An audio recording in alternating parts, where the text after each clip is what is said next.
Breaking news Meerpet ఘటనలో మరో కీలక ఘట్టం ఇప్పుడు పూర్తయింది. నిందితుడు గురుమూర్తి ఇంటి దగ్గర సీన్ రీక్రియేషన్ పూర్తి చేశారు మీర్పేట్ పోలీసులు. మిస్సింగ్ కేసును మర్డర్ కేసుగా మార్చే ప్రయత్నం చేస్తున్నారు. అంతే దానికంటే ఇక సాయంత్రం లోపు గురుమూర్తిని రిమాండ్కు కూడా తరలించే అవకాశం కనిపిస్తోంది. ఇక ప్రస్తుతం నిందితుడు మీర్పేట్ పోలీస్ స్టేషన్లోనే ఉన్నాడు.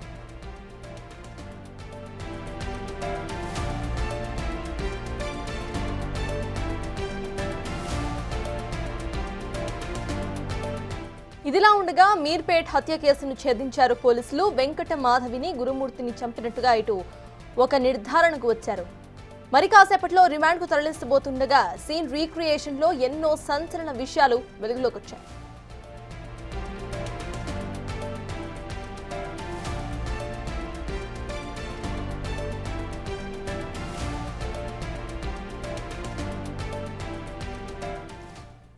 వీటన్నిటి బట్టి చూస్తే సంక్రాంతి రోజు వెంకట మాధవిని గురుమూర్తి అత్యంత కిరాతకంగా చంపేసినట్టుగా గుర్తించారు పోలీసులు. గురుమూర్తి భార్య వెంకట మాధవితో గొడవపడి దాడి చేయడంతో ఆమె అపస్మారక స్థితికి చేరినట్టుగా తెలుస్తోంది.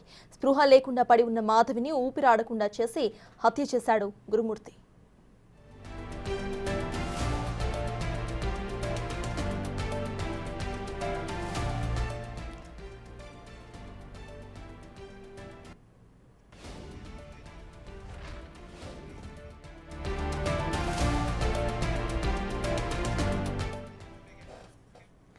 ఇదే అంశంపై పూర్తి డీటెయిల్స్ మా ప్రతినిధి సాగర్ అందిస్తారు. సాగర్, చెప్పండి, సీన్ రీక్రియేషన్ జరిగినట్టుగా తెలుస్తోంది, అసలు అప్డేట్స్ ఏంటి? రాష్ట్ర వ్యాప్తంగా సంచలనం సృష్టించినటువంటి మీర్పేట్ వెంకటమాధవి హత్య కేసును ఎట్టకేలకు పోలీసులు ఛేదించారు. భక్త గురుమూర్తి అత్యంత కిరాతకంగా దారుణంగా వెంకటమాధవిని హత్య చేసి ముక్కలుగా చేసి ఇటు చెరువులో కొన్ని ఇటు పొయ్యి మీద కమర్షియల్ గ్యాస్ స్టవ్ మీద కాల్చివేసినట్టుగా కూడా పోలీసులు నిర్ధారణకు వచ్చారు. సీన్ రీకన్స్ట్రక్షన్ లో కూడా కొన్ని సంచలన విషయాలు కూడా బయటపడ్డట్లుగా కూడా తెలుస్తుంది. వెంకట మాధవిని గురుమూర్తి పండుగ రోజు, సంక్రాంతి పండుగ రోజు అతి కిరాతకంగా దారుణంగా హత్య చేసి బాడీకి సంబంధించినటువంటి మృతదేహానికి సంబంధించిన ఆధారాలు లేకుండా చేసే ఉద్దేశంతోనే బాడీని ముక్కలుగా చేసినట్టు కూడా పోలీసులు గుర్తించారు. దీనికి సంబంధించిన మొదట ఎలాంటి ఆధారాలు లేకపోవడంతో పోలీసులు టెక్నికల్ ఎవిడెన్స్ ను సేకరించే ఉద్దేశంతో క్లూ టీమ్స్ ఎఫ్ఎస్ఎల్ సహాయంతో కొన్ని కీలక ఆధారాలను సేకరించారు. ఆ రిపోర్ట్ ఆధారంగానే పోలీసుల దర్యాప్తు కూడా కొనసాగిందని చెప్పుకోవచ్చు. అయితే భార్యతో మొదట గొడవ పడినటువంటి గురుమూర్తి తలను గోడకు బాధి హత్య చేసినట్టుగా కూడా పోలీసుల దర్యాప్తులో వెల్లడైంది. సీన్ రీకన్స్ట్రక్షన్ లో కూడా అతను హత్య చేసిన అనంతరం ఇలాంటి వస్తువులు వాడారు. వాటరింగ్ సరే కావచ్చు, కట్ చేసుకోవడానికి ఒక యాక్సా బ్లేడ్ తో తల కట్ చేసి బాడీ పూర్తిగా 4 ముక్కలుగా చేసిన అనంతరం వాటర్ హీటర్ ద్వారా బకెట్ లో వెయిట్ చేసినటువంటి వాటర్ లో మాంసపు ముద్దలను ముద్దగా చేసి అందులో మరిగించినట్టుగా కూడా పోలీసులు గుర్తించిన పరిస్థితి కనిపిస్తుంది.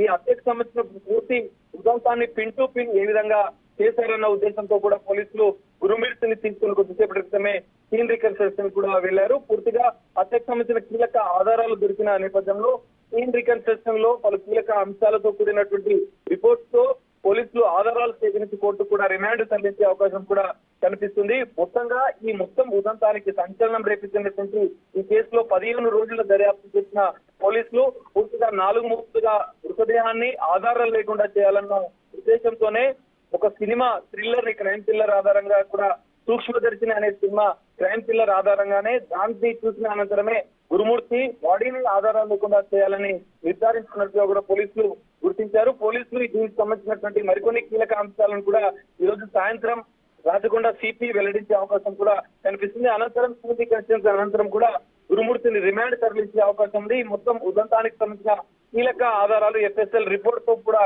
కోర్టులో ప్రొడ్యూస్ చేసే అవకాశం కూడా కనిపిస్తుంది. Sir, right, thank you Sagar.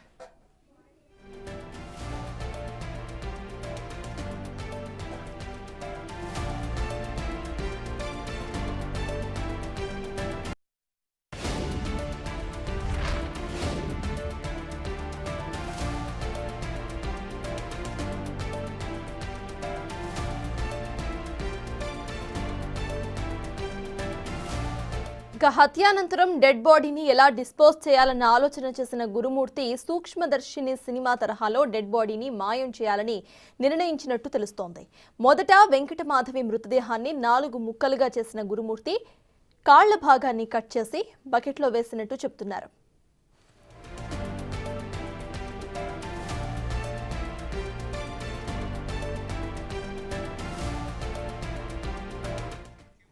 ఇక బకెట్లో నీళ్లు పోసి హీటర్ పెట్టి భాగాలని ఉడకబెట్టిన గురుమూర్తి చేతులను కూడా కట్ చేసి అదే బకెట్లో వేసి ఉడకబెట్టాడు. ఉడికిన ఆ దేహ భాగాలను వాటి నుంచి నీటిని ఇటు టాయిలెట్లో పోసేసి ఫ్లష్ కొట్టినట్టుగా గుర్తించారు పోలీసులు. బాగా ఉడికిన తర్వాత మృతదేహ భాగాలను బయటకు తీసి కాల్చివేసినట్టు చెప్తున్నారు.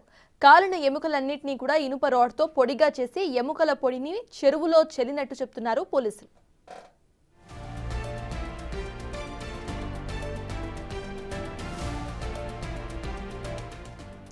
మృతదేహాన్ని కాల్చే టైంలో చేతులకు పలు గాయాలైనట్టుగా గుర్తించారు పోలీసులు. ఉదయం 8 గంటల నుంచి సాయంత్రం 6 గంటల వరకు గురుమూర్తి ఈ రాక్షస కాండను కొనసాగించినట్టుగా తెలుస్తోంది. మృతదేహం కాలుతున్న టైంలో ఆ వాసన బయటకు పంపేందుకు ఫ్యాన్లు పెట్టాడు గురుమూర్తి.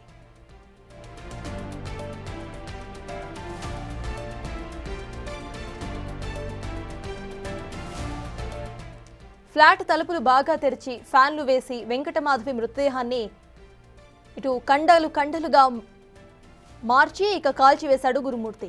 పోలీసులను తప్పుదోవ పట్టించేలా గురుమూర్తి తన భార్యకు అక్రమ సంబంధం అంటగట్టినట్టుగా చెప్తున్నారు పోలీసులు.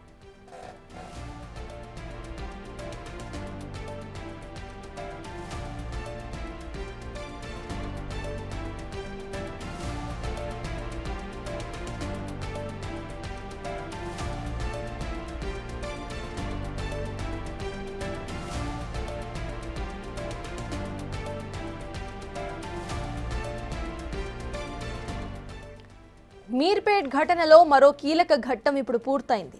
నిందితుడు గురుమూర్తిని ఇటు రిమాండ్కు తరలిస్తుండగా ముందుగా సీన్ రీక్రియేషన్ చేశారు పోలీసులు. అయితే మిస్సింగ్ కేసును ఇటు మర్డర్ కేసుగా మార్చే ప్రయత్నం అయితే చేస్తున్నారు. అంతేకాకుండా సాయంత్రం లోపు గురుమూర్తిని రిమాండ్కు తరలించే అవకాశం కూడా ఉంది. సో ప్రెజెంట్ అయితే సీన్ రీక్రియేషన్ చేశారు పోలీసులు. ఇదిలా ఉండగా మీర్పేట్ హత్య కేసును పోలీసులు ఛేదించారని చెప్పుకోవాలి. ఇటు వెంకట మాధవిని గురుమూర్తి తనకి తానుగా చంపినట్టు ఒక నిర్ధారణకు వచ్చారు ఇటు పోలీసులు. మరి కాసేపట్లో రిమాండ్కు తరలిస్తూ ఉండగా ఇటు సీన్ రీక్రియేషన్లో ఇప్పుడు ఎన్నో సంచలన విషయాలు వెలుగులోకి వస్తున్నాయి. వీటన్నిటి బట్టి చూస్తే సంక్రాంతి రోజు వెంకట మాధవిని గురుమూర్తి అత్యంత కిరాతకంగా చంపేస్తున్నట్టు గుర్తించారు పోలీసులు. అయితే దీని నుండి తప్పించుకోవటానికి ఇటు గురుమూర్తి తన భార్యకు అక్రమ సంబంధం అంటగట్టాడు. గురుమూర్తి భార్య వెంకట మాధవితో గొడవపడి దాడి చేయడంతో ఆమె అపస్మారక స్థితికి చేరినట్టుగా తెలుస్తోంది. స్పృహ లేకుండా పడి ఉన్న మాధవిని ఊపిరాడకుండా చేసి హత్య చేశాడు. ఆ తర్వాత డెడ్ బాడీని డిస్పోజ్ చేయడానికి ఇటు ఒక మూవీని ఇన్స్పిరేషన్గా తీసుకున్నాడు. సూక్ష్మదర్శిని అనే మలయాళ సినిమా ఇన్స్పిరేషన్గా తీసుకొని డెడ్ బాడీని డిస్పోజ్ చేశాడు. డెడ్ బాడీని మాయం చేయాలని నిర్ణయించుకున్న తర్వాత మొదట ఇటు వెంకటమాధవి మృతదేహాన్ని ముక్కలుగా కట్ చేశాడు. ఆ తర్వాత కాళ్ల భాగాన్ని ఎండ్ చేతులని ఒక బకెట్లో వేసి ఉడకపెట్టాడు.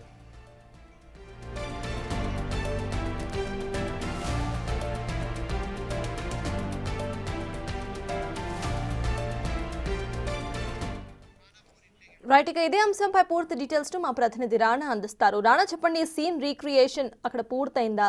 అసలు ప్రెసెంట్ అప్డేట్స్ ఏంటి? ఇంకా స్టిల్ మీర్పేట్ ఇంట్లో సీన్ రీకన్స్ట్రక్షన్ అనేది జరుగుతుంది. గురుమూర్తిని పోలీసులు తీసుకొచ్చారు. క్లూస్ టీం కూడా అక్కడ చేరుకున్నారు. దాదాపు అనేక రకాలైనటువంటి ఆధారాలను కూడా వారు సేకరిస్తున్నారు. ముందుగా అతన్ని ఇవాళ రిమాండ్ చేస్తారనే వార్తలు వస్తున్నటువంటి నేపథ్యంలో కోర్టు ముందు హాజరుపరిచే ముందు ఖచ్చితంగా సీన్ రీకన్స్ట్రక్షన్ చేసి తర్వాత వైద్య పరీక్షల కోసం ఆయన తీసుకెళ్లబోతున్నారు. కాసేపు ఇవాళ కానీ రిమాండ్ చేస్తే మాత్రం మరి కాసేపు